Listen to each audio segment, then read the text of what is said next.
Innanzitutto grazie per la vostra presenza qui.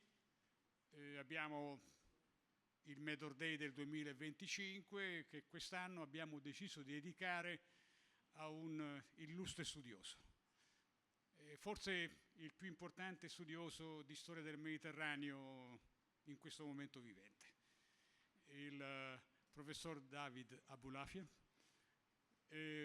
uno straordinario personaggio che ha fatto dello studio del Mediterraneo, delle aree che si specchiano sul Mediterraneo, una sua ragione di vita.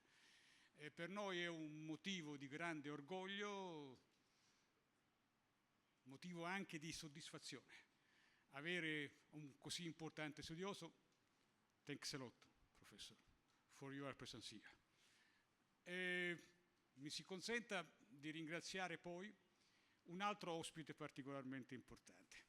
Abbiamo qui con noi il vice primo ministro della regione autonoma del Kurdistan iracheno, Talabani.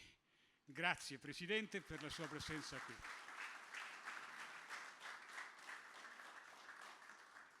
E infine mi sia consentito, please, Ambassador, please.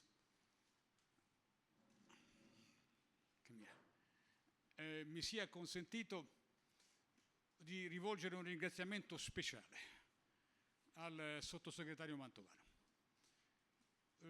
Proprio l'anno scorso, di questi giorni, abbiamo in sua presenza, lui ha avviato il percorso che poi ha portato Medor a diventare Italian Foundation. E con grande soddisfazione che mi sento di poter ringraziare anche a nome di tutti quanti voi il sottosegretario Mantovano per quello che ha fatto e per come ha contribuito a raggiungere questo obiettivo. Grazie ancora, sottosegretario.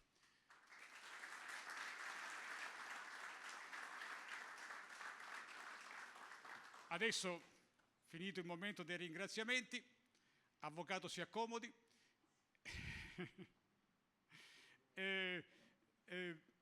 Do subito la parola a Paolo Valentino, autorevolissima firma del Corriere della Sera, che condurrà questa nostra conversazione.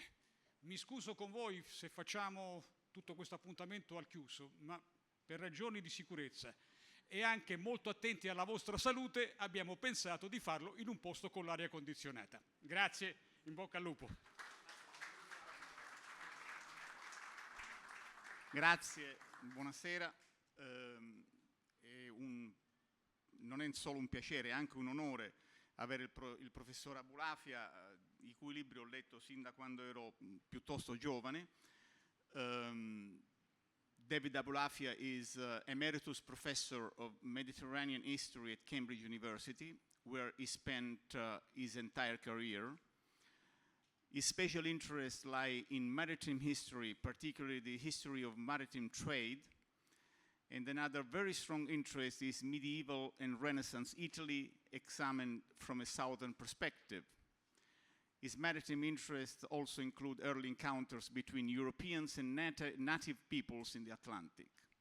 Among his books, most of which have concerned the history of the Mediterranean, is The Great Sea, A Human History of the Mediterranean, published by Penguin Books, which won the British Academy Medal and the Mountbatten Maritime Award.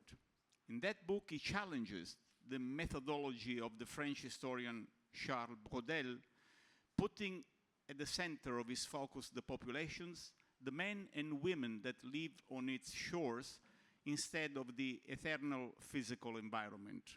I hope I gave a brief but substantial assessment of your book. Now, we go to the first question, and which is just, just to warm up. Besides being a closed region, in what is the Mediterranean different from the oceans? Funziona questo? Sì. Sì. Yes, it's an important question because what one has to get clear in one's mind is the disproportion between the significance of the Mediterranean and those vast oceanic spaces. The oceanic spaces cover, well, water covers about 70% of the planet. So for that reason, it's now often referred to as the blue planet. But the Mediterranean only accounts for 0.8%. I mean, less than 1/100th of the maritime surface of the globe is actually the Mediterranean. So how come it is so important? And there are other seas, I mean, you think of the Baltic, you think of the South China Sea and so on, which are a bit like Mediterraneans, which are partially closed and so on. But this particular sea has this enormous importance. And of course, to put it in very obvious terms, one of the things we're looking at is the meeting point of 3 continents. That's absolutely the case. It's also the birthplace of 2 of the so-called Abrahamic religions, which have had such an enormous impact on the history of the world. And it's the area in which the 3rd of them also played a very important political and religious role. So we're talking about Judaism, Christianity, and Islam. So you can think in terms of the civilizations around its edges, but what's really important, what I've been describing, is not simply a question of individual cultural developments going on around its shores. It's the connections, connectivities across the Mediterranean, which since time immemorial, well, at least since the Phoenicians, which takes us back to about 900 BC, these connections have been facilitated by the distinctive nature of this sea compared to oceanic spaces. So one of the word that came to mind when I was thinking about this today was we could describe the Mediterranean as a placid sea. I'm not saying that the Mediterranean is always calm. I'm not saying that traveling in the Mediterranean, if you go back several centuries, was regarded, particularly in winter, as a particularly safe exercise. But on the other hand, it's easy to cross, and it's also dotted, as we can see from the map behind us. It's dotted with islands which act as stopping points, and some of those islands themselves have become very important, if you like, laboratories of the mixing of peoples and cultures and religions and so on. Sicily is the most obvious example, but one could say the same of Crete, of Sardinia, and so on. So it's the very distinctive, long but narrow shape of the Mediterranean that I think has really given it this extraordinary importance. Whereas once you go out into the oceanic spaces, what you're actually looking at is, I suppose, rather than using the word placid, I would say a much more turbulent world. We know that Magellan, when he entered the Pacific, when he began to use this term Pacific, was telling something of a lie about the Pacific. The difficulty in mastering those waters compared to the relative ease in mastering the waters of the Mediterranean is something that has had enormous importance for the development of the Mediterranean, particularly in the era before the coming of the steamship, which did transform the way that people could cross maritime spaces. Thank you. And you just touched the subject, the region that connects 3 continents.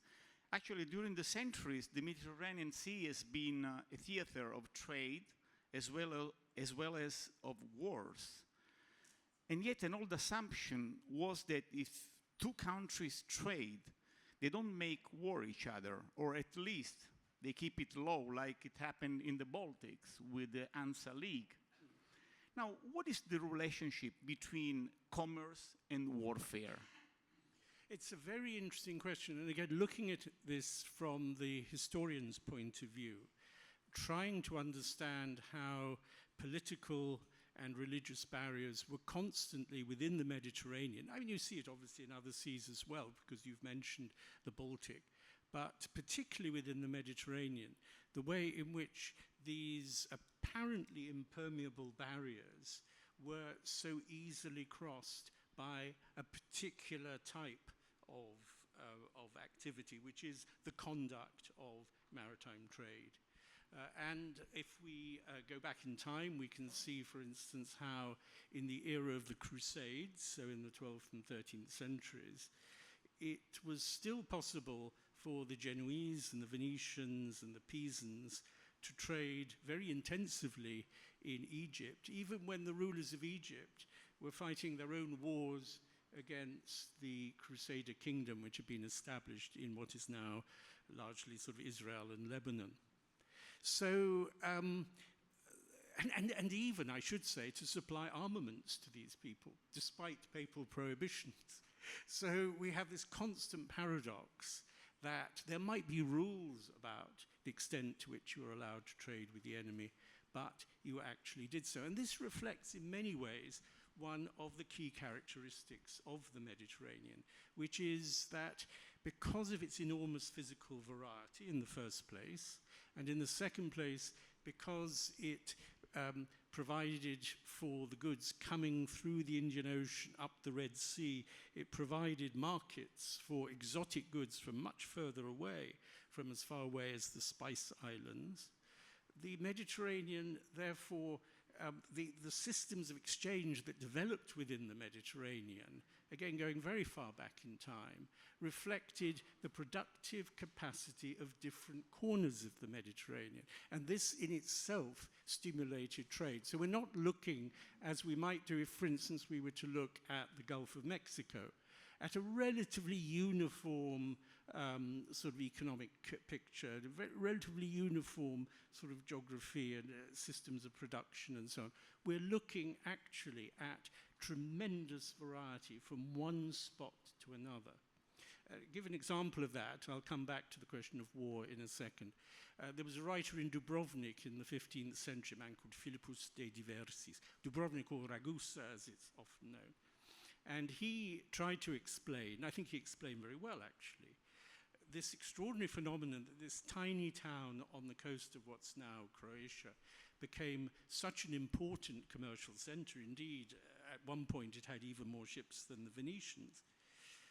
And what was it to do with? It was to do with, paradoxically, the sterility of the soil and the fact that the Ragusans had to go out and they had to trade. They had to get their grain from Puglia, for instance. But then they started going much further afield. Right, so, and then they also began to negotiate with the enemy, with the Ottomans. And this actually became quite controversial, but they were paying tribute to the Ottoman Sultan in the 16th, 17th centuries, even though their motto, the motto of the city, remained libertas, freedom. But they weren't actually a free republic quite in the way that they tried to present themselves. So they were living a sort of myth. But it gave them access. For instance, they were the only Christian merchant navy allowed into the Black Sea under the Ottomans.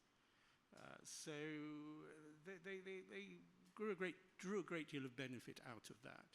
Now, thinking about this in the context of more modern developments, it's certainly interesting to see. I was trying to follow up some cases where perhaps relationships have been broken off because of hostility. And I think the obvious example, just in the last few years, is Turkey and Israel. And it's about a year ago that Turkey decided it would cease all trade with Israel, which, if I'm not mistaken, was worth $7 billion a year. There had been that very intensive relationship. They had been friends, military friends, and now, of course, it's turned completely in the other direction under President Erdogan. So you do find cases clearly where hostility provides, and in this case it's not even open hostility, I mean it's not even, sort of confrontation on the battlefield, provides a barrier. But the history of trade tends to show that there were always ways to get across. But then there were also the frustrations, of course, that you might have set up trading settlements, as so many nations did along the coast of North Africa in the Middle Ages and then right up to the 19th century. And you find that the local rulers, very changeable, making more and more demands for high-quality armaments, things like this. So these relationships could often turn quite sour. The fundamental point, it seems to me, is you could cross these barriers. And there were particular groups who were better suited to crossing these barriers. The Jews and the Armenians, for instance, who tended to be very multilingual, who tended to have family contacts all around the shores of the Mediterranean and far beyond. Groups like that often found that they could move much more freely than people who, at least notionally, were subject to the discipline, as I said, of papal decrees and things like that. Thank you. No, just a follow-up, because, but what was exactly the fact that, I think you argue about that in your book, that while in Northern Europe, in the Hanseatic League, it was possible to keep it low. I mean, the level of conflict among the cities of the Hansa, it was less easy and less obvious in the Mediterranean, despite the fact that there was a common interest in trade. Was it the diversity about which you indulge a lot in your book, or? Well, you've pointed to something really rather significant, which is that very often when we're looking at confrontations on the surface of the Mediterranean, they're not confrontations as you might have expected ever since the rise of Islam between Christian forces and Muslim forces. Very often they're confrontations between Christian rivals. And that is an extremely important theme in the history, particularly of Genoa and Venice. So the extent to which they were prepared, sometimes by entering into alliances with the so-called Muslim enemy, but they were prepared to challenge one another on the sea. And the difference with the Baltic and the North Sea, where the Hanseatic merchants were so active, was that you had this very loose organization presided over by the city of Lübeck. But there was a fundamental understanding that they would work together, that they would share their commercial privileges. And this was something which indeed was absent in the Mediterranean, and it could lead to tremendously violent confrontations. The Catalans also often slitting the throats of not just Genoese captains, but also their passengers and so on. So that's an important side of the question, certainly. Thank you. We come now to more recent times. Since the end of the Cold War, the Mediterranean has witnessed a process of political fragmentation. Just before the war in Ukraine, you argued that in a certain sense, the Mediterranean had ceased to exist, if I quote you well.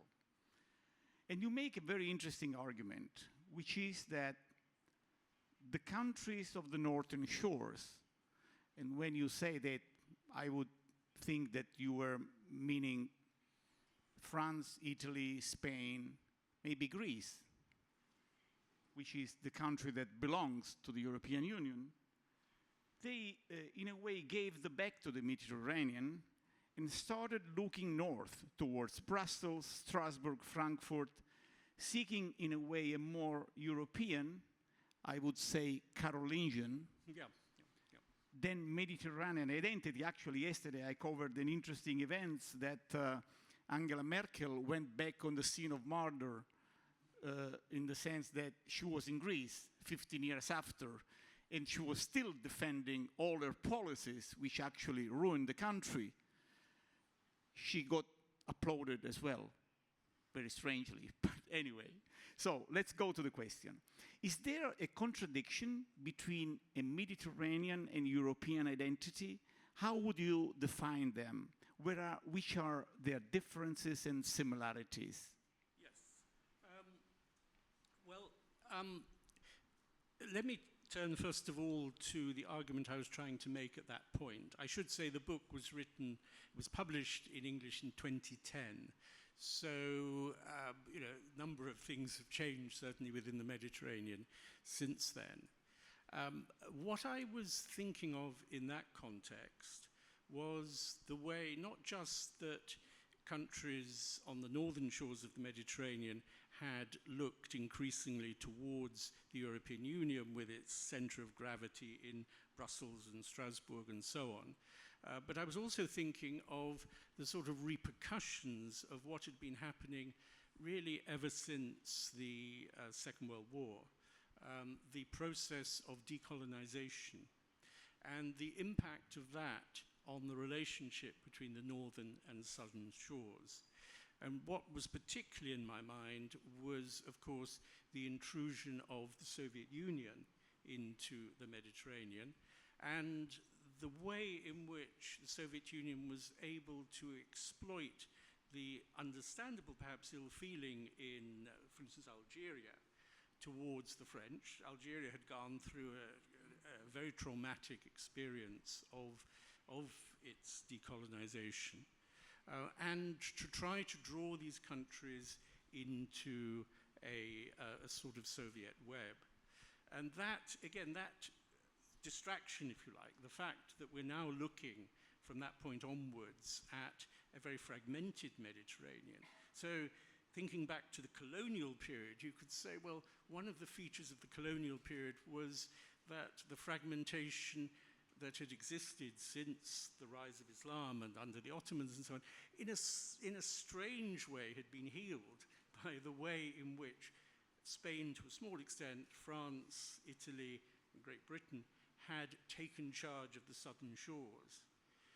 And that had behind it all sorts of ideas which were current in France, particularly in the circles that the historian Brodel, who was mentioned earlier, that he inhabited, a sort of Mare Nostrum idea of trying to recreate a Latin Mediterranean.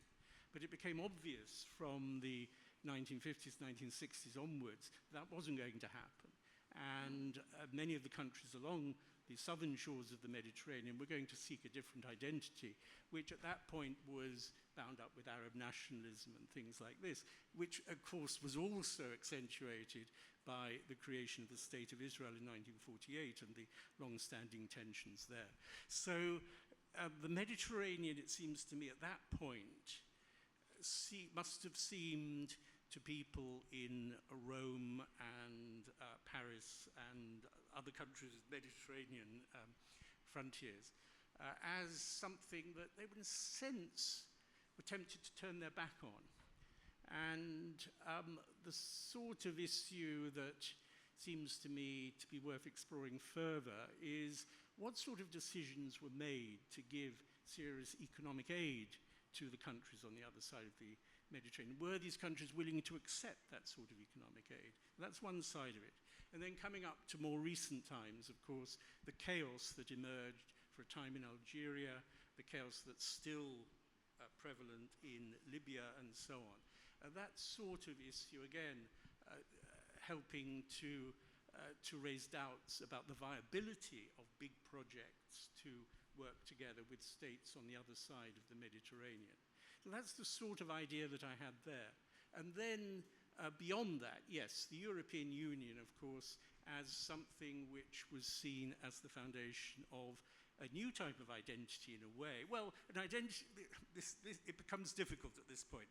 We have Jürgen Habermas, the eminent German sort of philosopher, etc., talking about the need to create. He does talk about creating a Europe, generating a European identity, which raises a question, to what extent did it exist before that?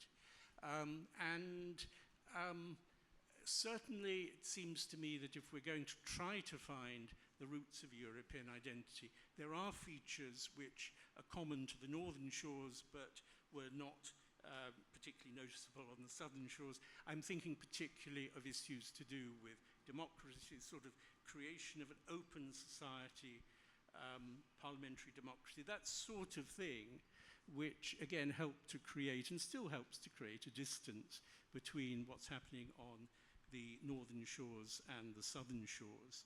So it seems to me that that aspect of European identity is something that doesn't particularly connect with some of the ways one tends to talk about Mediterranean identity, except in an aspirational way, except to say we look forward to the day when countries like Tunisia and so on will be able to function as real parliamentary democracies.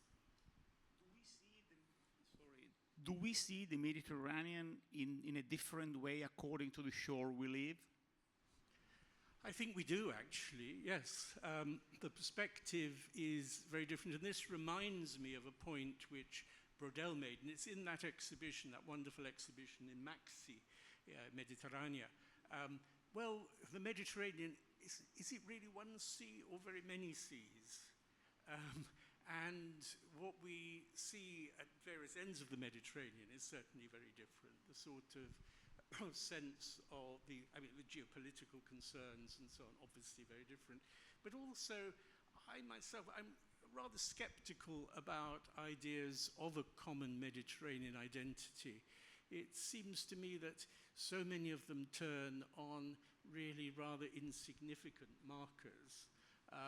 Somebody might start saying that tapas and meze are, they're so similar. Well, they're not very similar at all, actually.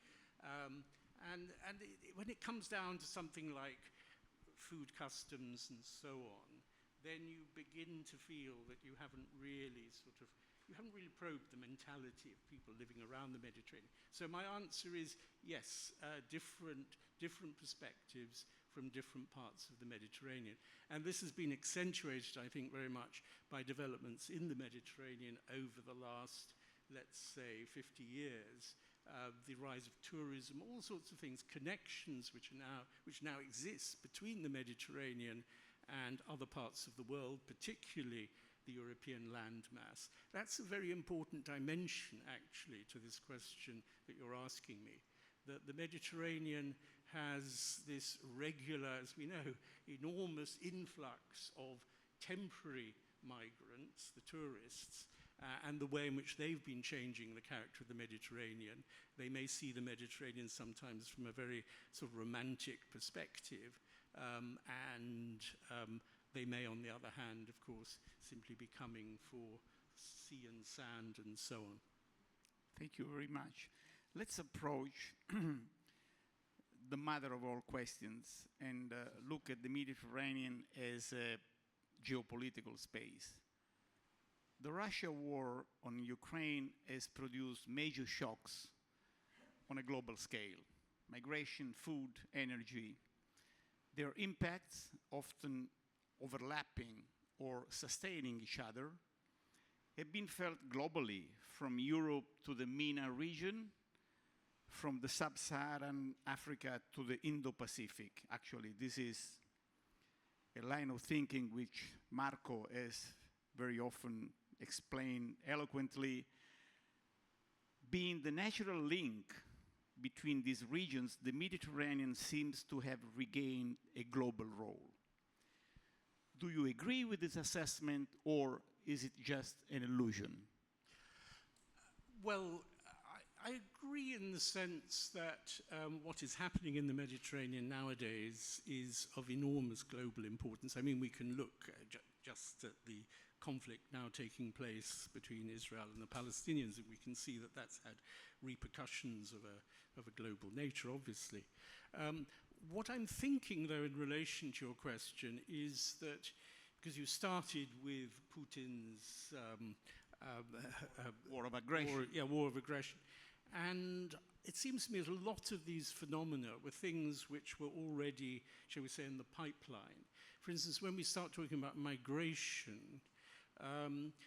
this was something which was well established. I think back to my book, The Great Sea, and the last image actually in the collection of color plates is a boat crossing from Morocco to Tarifa in Spain. So there we are, people chancing the sea, a very dangerous sea at that particular point, in the hope of being able to enter the territory of the European Union.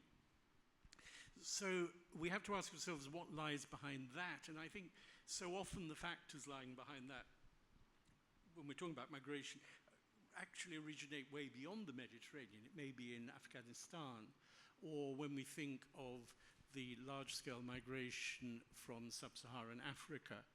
I mean, there's an important point there, which is that sub-Saharan Africa has seen an enormous improvement in living standards. I'm thinking of Nigeria in particular, which is potentially a very wealthy country, but it's also a country which is notorious for corruption and so on. And it's a country which is now educating its young people much more effectively, lots of universities. Infant mortality has plummeted, which means that more and more people are surviving, and there are fewer and fewer opportunities for them. So one begins to understand why young males in particular chance the journey across the Sahara towards the Mediterranean. And ultimately, of course, in many cases, their objective is not actually to stay within the Mediterranean anyway, but to arrive in Sweden or England or somewhere like that. So that's a very important factor, it seems to me, in understanding what has been going on, and also understanding why it's something which will not come to an end very easily. But it's also a reminder when we talk about young people for whom opportunities have been denied. We go back to the Arab Spring. I was actually in Tunis just a few days before, so I was there for the very last days of Monsieur Ben Ali's government. People I was talking to, diplomats, journalists, and so on, in guarded language. One could see that there were very serious problems. And then when the revolt broke out, one of the key issues was, of course, opportunities for young people, which simply were not available in what could be perhaps one of the most successful countries along the southern coast of the Mediterranean. So, so my view is that although what's been happening in Ukraine and the Black Sea and so on has enormous repercussions for the Mediterranean, some of these phenomena do actually have these deeper roots. Okay, but the counterfactual of this role, of this new regained central global role of the Mediterranean can be the fact that everybody wants to be in the Mediterranean. I mean, of course, Russia has a long history of going to the warm sea, but China looks to be very, very interested in the Mediterranean. I mean, there is a pull factor. Do you agree with that? I agree with that, and actually it's very interesting you bring in this historic involvement of Russia in the Mediterranean, because if I want to justify my right as a historian to talk about the affairs of the Mediterranean, I think this is an area where historians can actually play a useful role in just making people understand how deeply rooted in the sort of, if you like, political mythology of Russia is this idea of gaining access to warm seas, and how important that was in the foundation of so-called Novorossiya by Catherine the Great in the late 18th century, the establishment of Odessa as a tremendously important port. All of this as part of a program which wasn't limited simply to the shores of Russia and Ukraine. It envisaged the recapture of Constantinople. It envisaged the building of influence in Bulgaria. It envisaged actually a significant presence in the Aegean. I mean, the problem was that the Russians couldn't really get past Constantinople, so they were having to send ships all the way round through the Strait of Gibraltar. So by the time in the late 18th century that they reached the Aegean, they were falling to pieces, actually. They were not very well constructed and so on. But this long-standing ambition is something which has always been there, and of course it connects to what I was saying earlier about the role of the Soviet Union in the Mediterranean. And then, as you say, China, the Belt and Road Initiative, very important in all of this. And you actually look, you start plotting the places in which they have an interest. Djibouti, because that, of course, gives access to the Red Sea, and then beyond the Red Sea, through the Suez Canal and so on. Piraeus, where the Chinese have invested heavily, and so on. So the possibility that this will become an area of intense competition is certainly there. But it would be very interesting if it became competition between Russia and China, because I think if we switch our attention to the Arctic routes, actually what we may very well see is very bitter competition for mastery of those routes between the Russians and the Chinese. So there's a lot to play for, and it means that our own presence, our own military presence in the Mediterranean is very important. I was rather shocked to read in the papers that the British government, the current British government, has been thinking about, well, maybe we should dispose of the sovereign areas in Cyprus, the British sovereign areas, which are actually tremendously important from a strategic point of view. Just keep some small bases, but hand back the territory. That would really be a very dangerous mistake, but I'm afraid, in my view, the current British government keeps making dangerous mistakes. So, Professor, I have two more questions, which appeal more to your historian side. For centuries, la convivencia, which is the ethnic diversity and harmonious coexistence of many religious communities, was the spell of the Mediterranean. Was it a myth or a reality? And how does it compare to today's multiculturalism? I think rather than myth, I would probably want to use the term romantic notion or something like that, because it's something which is very appealing, and sometimes it's not very easy to sort of scrape below the surface and find out what was really going on. As many of you will be aware, this is a term which was particularly applied to the living together, literally, of Jews, Christians, and Muslims in the cities of Spain, Cordoba, Toledo, and so on. And there was a certain amount there was a lot of cultural exchange, translation of Arabic texts into Latin, all this sort of thing, which broke down by 1492 with the expulsion of the Jews and the destruction of the Kingdom of Granada. So the question I would then ask in riposte is, to whom is one applying this term convivencia? And it seems to me, looking at the history of the Mediterranean right up really to the present, what you're talking about is different levels of society, that sometimes this freedom of movement, this tolerance towards other religious and ethnic groups and so on, worked very well at the royal court, for instance. And you still see this in Morocco, where the Moroccan king is very proud of his patronage of the Jewish community, such as it is in Morocco. But there were other moments where perhaps the government wasn't terribly interested, but there was a warm relationship between the communities at a rather lower social level. But that could break down. It certainly broke down in Spain, where you tended to have the king and the court looking after Jews and Muslims, but on the streets you might have the outbreak of pogroms. So if you take some modern cases, if you take Salonika before the Second World War, when its enormous Jewish community was annihilated, you're looking at a sort of mixture of sort of wary, well, let me put it this way. Different groups who had a strong sense of their own identities, so crossing the boundaries between the identities wasn't always terribly easy, but it worked. It was a characteristic, of course, of port cities. And the great example that one always cites is Alexandria, modern Alexandria, up to the 1950s, when Nasser expelled, well, the Italians, the Greeks, the Jews, who else, I don't know. And the city became a sort of monochrome Arab city.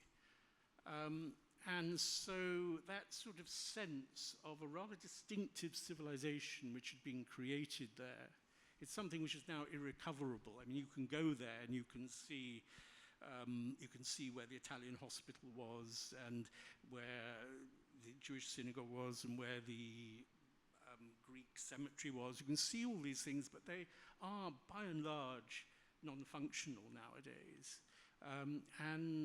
There's a sort of sadness about that.